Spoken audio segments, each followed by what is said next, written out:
আরে এখানে একটা জিনিস রেখেছিলাম, সেটা যে গেল কই খুঁজেই পাচ্ছি না। কি জিনিস? আমি তো সব ঝাড়ু দিয়ে বালতিতে ফেলে দিয়েছি। হ্যাঁ, কি করেছো কি?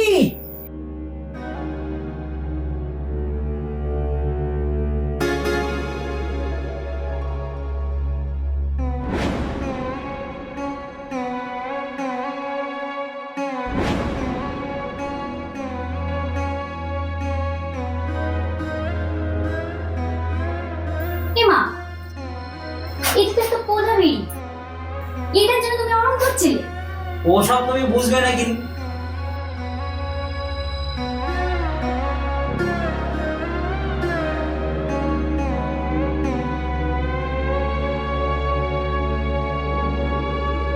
আরে আরে তুমি ঠাকুরের তুমি বেরিয়ে হাঁটছ কেন? আর তাছাড়া গ্যাস লাইট তো ওখানে ছিল। ওসব তুমি বুঝবে না গিন্নি। এই গ্যাস লাইটে যদি গ্যাসটা জ্বালি তাহলে তাড়াতাড়ি গ্যাসটা ফুরিয়ে যাবে।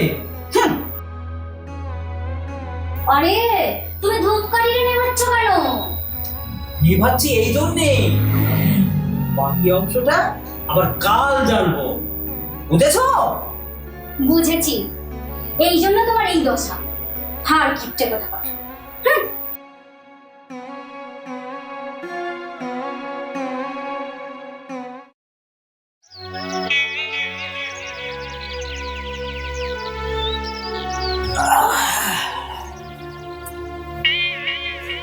গিন্নি, ও গিন্নি, আরে তাড়াতাড়ি এদিকে এসো, বাজার করে নিয়েছি। এই আনাজগুলো কেটে তাড়াতাড়ি রান্না করো। ও এসেছো? হ্যাঁ। দেখি দাও দাও, আমাকে এবার তাড়াতাড়ি রান্নাটা করতে হবে। কি এনেছো দেখি? এ মা, এ তো একটা পটল।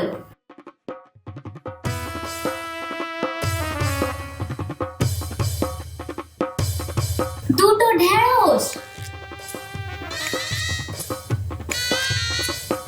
আর দুটো আলু। দেখি আর কি এনেছো? এ বাবা, আর একটা ডিম।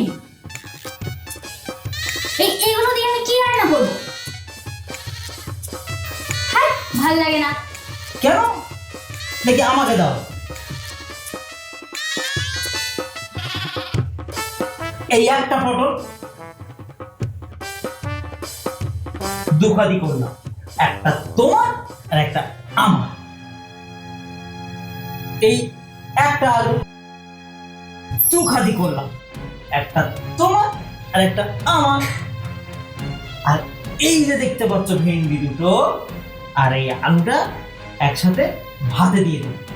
তাও তো গিন্নি, এই ভেন্ডি ভাতে খেলে না শরীরের পক্ষে বিরাট উপকার। আর এই যে আলুটা আছে, এটা রাত্রে আমাদের দুজনে হয়ে যাবে। আর এই যে দেখতে পাচ্ছ ডিমটা, এটা ভেজে। বুঝেছি, দুখাদি করে, একটা তোমার আর একটা আমার। উফ, আমি আর পারি না। এই স্বামীকে নিয়ে আমি কি করবো? আর তোমাকে যে বলেছিলাম আমি মাথা ঘষবো, আমার জন্য শ্যাম্পু আনতে। আরে আমার একমাত্র বউ আমাকে শ্যাম্পু নিয়ে আসতে বলেছে, আর আমি শ্যাম্পু নিয়ে আসবো না? এই নাও তোমার শ্যাম্পু।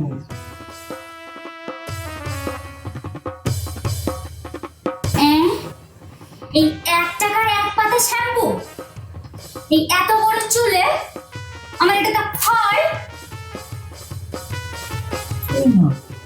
কেন হবে না। শোনো বলছি। থাক, আর বলতে হবে না। উফ, আমি না এবার পাগল হয়ে যাবো। দেখ, ভালো লাগে না কিছু। বুদ্ধি কম, কিচ্ছু বোঝে না।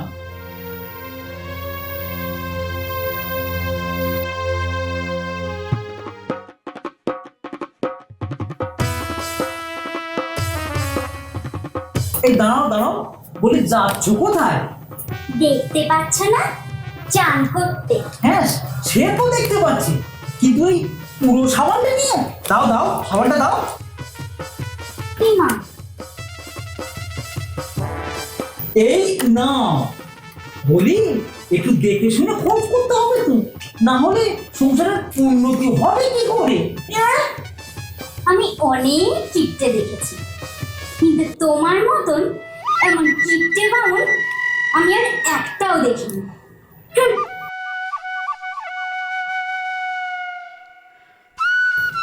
এরকম মেয়ে নিয়ে কি আর উন্নতি হয়? গেনে, আমি একটু বেরোচ্ছি, তুমি বসো। ঠিক আছে, তাড়াতাড়ি আসবে। হ্যাঁ। বলি সন্তবাবু বাড়ি আছে নাকি? হ্যাঁ দাদা, দরজা খোলাই আছে, আপনি ভেতরে আসুন। বসুন বসুন। ভালো আছে তো? নাচে কেমন? হ্যাঁ, তা আমরা খুব ভালোই আছি। গিনি, বলছি দাদা এসছেন, তুমি বসে আছো কেন? যাও, ওনার জন্য এক কাপ চা নিয়ে এসো। হ্যাঁ, আমি এক্ষুনি নিয়ে আসছি। ঠিক আছে ঠিক আছে। সত্যি দাদা, আপনি না কপাল করে বউ পেয়েছেন। হ্যাঁ, এইরকম ভাববো যেন আর কারো না হয়। ওই কেন কেন? ওই গাছে পাকা আম থাকলে যেমন বাদুড়ে এসে ঠোকরে, ঠিক তেমনি বাড়িতে আমার বউকে রেখে বাড়ির বাইরে থাকতে আমার ভয় পায়। ওই যদি আবার বাদুড় আসে। ও এই ব্যাপার। এই নিন, আপনার চা। ওর কথা বাদ দিন, ও এরকমই। তা দাদা, আমাদের বাড়ি হঠাৎ কি মনে করে? আরে কিছু না, আমি এই দিক দিয়ে যাচ্ছিলাম, ভাবলাম দাদা তো মায়নাটা হয়ে গেছে, যাই যদি বাড়ি ভাড়াটা পেয়ে যাই। না মানে আজ না টাকাটা ঠিক তোলা হয়নি, আজই তুলবো। আর এই কাল সকালে আমার বউকে নিয়ে আপনার বাড়িতে টাকাটা দিয়ে আসবো, বুঝলেন? এই তো খুব ভালো কথা। হ্যাঁ, তাহলে আমি এখন আসি, কেমন? হ্যাঁ আসি। হ্যাঁ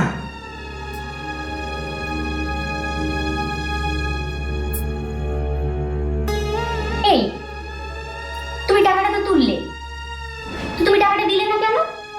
আসলে তোমার মাথায় একটুও বুদ্ধি নেই। আজ ও আমার বাড়ি এসে এক কাপ চা খেয়ে গেল, কাল সকালে আমরা দুজন ওর বাড়ি গিয়ে 2 কাপ চা সঙ্গে বিস্কুট খেয়ে আসবো, আর ভাড়ার টাকাটাও দিয়ে আসবো। তাতে কি হবে? ভাড়াটাও দেওয়া হলো, আর চা চিনি বিস্কুটের খরচাটাও আমাদের বেঁচে গেল। এই জন্য বলে মেয়েদের মাথায় একটু বুদ্ধি কম।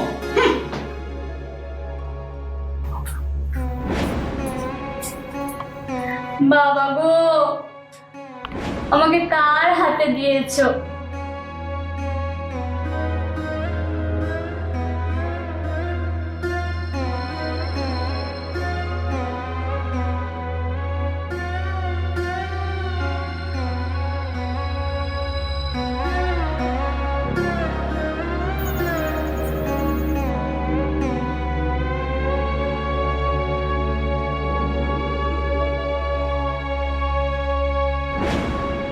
এই, তুমি পাখাটা অফ করলে কেন? বলি, তুমি কি ডাক্তারকে পয়সা দিতে চাও? হ্যাঁ, এখন ওয়েদার চেঞ্জ হচ্ছে, আর এই পাকার হাওয়া আমাদের শরীরের পক্ষে খুব ক্ষতিকর। তাছাড়া এখন ইউনিটটাও অনেক বেড়ে গেছে, আমাদেরকে একটু বুঝে শুনে চলতে হবে তো, নাকি?